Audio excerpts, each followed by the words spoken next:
We are back in the treehouse with another Rec-lebrity interview. As you can tell, I kicked the best part of Campfire Concepts out of the treehouse. So you can comment below if you want the cuter, more vivacious, better questioner back. Lots more comments will bring her back to the treehouse, so make sure you do that. Nice. We're really pleased today to have Jamil Jones, who's the Director of Recreation at the Champaign Park District, with us. When I talk to people in the field, it's like, my friends, you got to be on the trends if you're going to follow Parks and Recreation and work in the field. And one of the big things everybody's talking about today is the minimum wage increase. Yes. So how's the Park District preparing for that, in your opinion?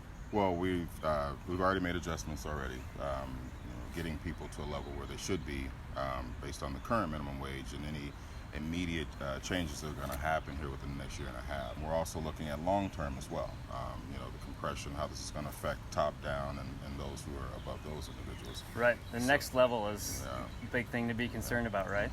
Yeah, and we spend They're going up, why am I not? Exactly. And we spend a lot of time talking on the part-time level about how we're going to address this and figure that out right here, at least for the next year. But then, of course, full-timers start asking the question, well, what about us? It's not a easy topic. Not at all. It affects everything pretty much globally that we do. How many employees? We have over 75 full-time, about 4 or 5 regular part-time, which we call full-time twos. So overall, we have about 87 employees. And then part-time? Part-time, I think our payrolls are usually reported over the summer in upwards of 500 to 600 people total. It's a small city. It is. You might not be able to tell very well, but Jamil has been around for a little while in the Parks and Recreation field. Yeah, I feel like great. Yeah.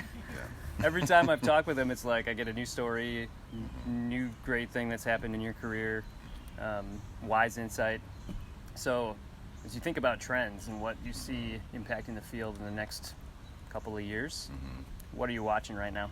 There seems to be a little bit of a shift between athletic and arts. It seems to be a little bit more of a balance in the number of years that I've been here and involved in this work, having managed the Virginia Theater, being the director of cultural arts, and pretty much on that side of the spectrum for the majority of my career. But seeing the sports side of things, it's starting to balance out a little bit, at least within our district.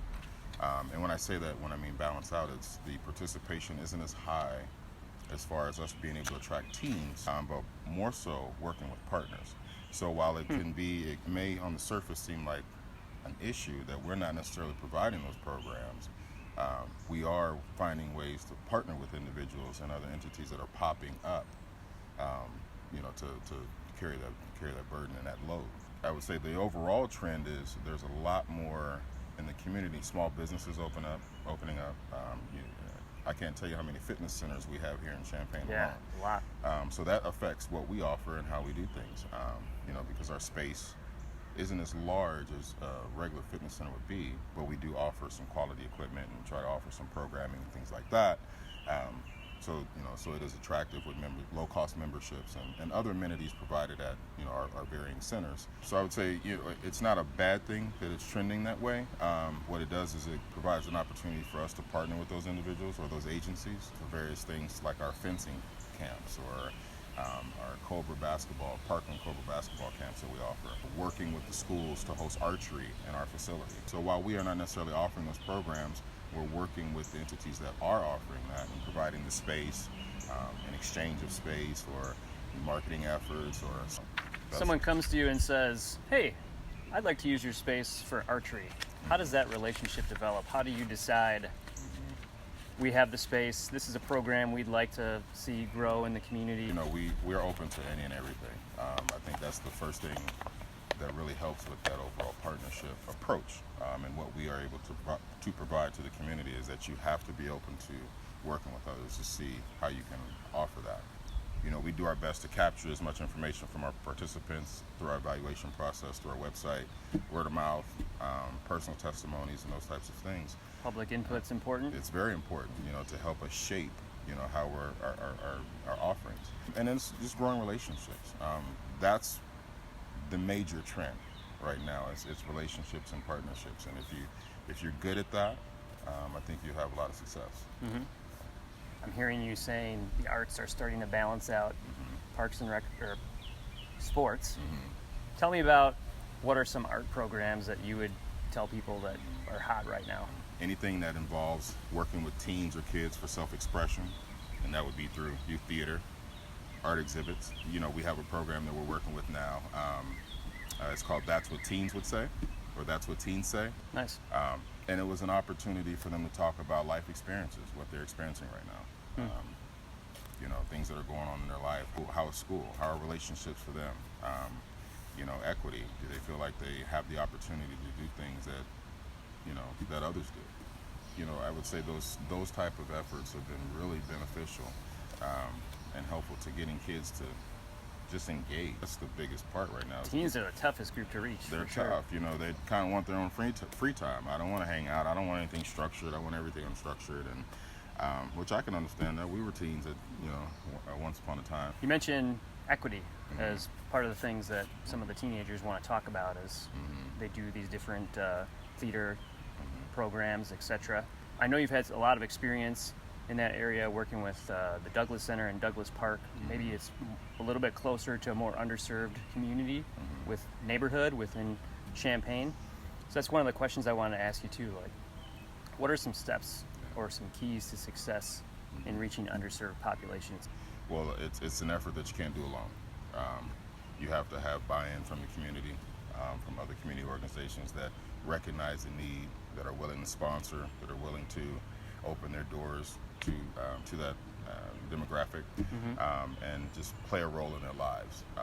It's probably even more prevalent now that us and the work that we do, and not only Parks and Rec, but financial institutions, healthcare, all of those fields actively engage those kids now to make them aware of the opportunities that are gonna be available to them here in the near future. This community is so good at doing that with all of the organizations that are established. The community coalition that's been established. I thank the city of Champaign for really providing opportunity to organizations to meet their goals and fulfill the missions that they have, which is reaching the kids and helping them get to the level that we need them to be in order to be prepared for employment, as soon as they become age, to do so, and then just be good stewards of the community. You can't only just help one kid, you got to help two. And if you can help 3, 4, 5, do that. And don't shy away from that. So it really starts with the kids. It really starts with the kids right now. The guidance from most, especially in underserved, is very, very little. I'm exposed to it all the time. I have kids that show up to our center where there's a 12-year-old that's watching an 8-year-old, a 7-year-old, and a 3-year-old. And where are the parents at? And this is 6 o'clock in the evening. That's the time where you should be home, getting ready to eat dinner, take a bath, and go to sleep. So they're who we see, and they're who a lot of times they trust. Let's be real though, if a professional looks like me, I might have a lot more challenge in my efforts to reach out to those populations when compared to someone that looks like you. They might have a faster ratio to trusting that individual. I would say it starts in here because you're a genuine person, and you care, and you have compassion, and no matter what color skin you have or what you look like, kids will recognize that if you speak to them in a way that shows compassion, that shows respect, that shows that you're here for them. Consistency, being around, being a consistent face that showing they see, up, a consistent voice that they hear. And then you take it a step further, learn some of the new songs that are out there so you can maybe sing with the kids, or I can't tell you how many times I might start singing some lyrics to a song and they look at me and they're like, whoa, Mr. Jones, you know that? And I say, hey, I got to know what you're doing, Yeah. So I would say familiarity, just being grounded, and knowing what they're doing, And what things are we doing to broaden opportunities for African Americans or the Hispanic population to get into the parks and recreation profession? Do you have any thoughts on that? Efforts to train staff to be more bilingual, hire more bilingual staff so that we're attractive. and can communicate with individuals that are moving into our community. Being accessible, being a safe space with some of the challenges that they face as far as being out in the community and maybe being documented or undocumented. That plays a huge role in how they think about things and where they're going to recreate and what things they're going to come out to, how much information they're going to put down on a piece of paper. Right. You know, all of that comes into play. One of the things that I do, and it's ironically that you asked that, is I just met with one of the parent liaisons from Unit 116 School District over in Urbana, and her and I are going to form a committee with Unit 4's parent liaison that work with the students of Hispanic heritage and other refugees within the community. I know there's a large Congolese community over in Urbana I've as heard well. of that. So making sure our information is translated in Spanish and French, that's going to be huge. Putting a representation of their culture at our parks. We had a discussion about what if we just put in one of our pavilions just little plaques up or flags that represent all the people in our community. We have a good idea of that. And have it like a world flag type of situation, so that when they go to our parks, they can see something like that, and then They know I'm here. They know I'm here. They know that they're welcome. Including them in the planning process, working with the Shadowwood mobile home division or area over there for the Martin Center, having discussions with them early to see the types of things that they want to have offered there.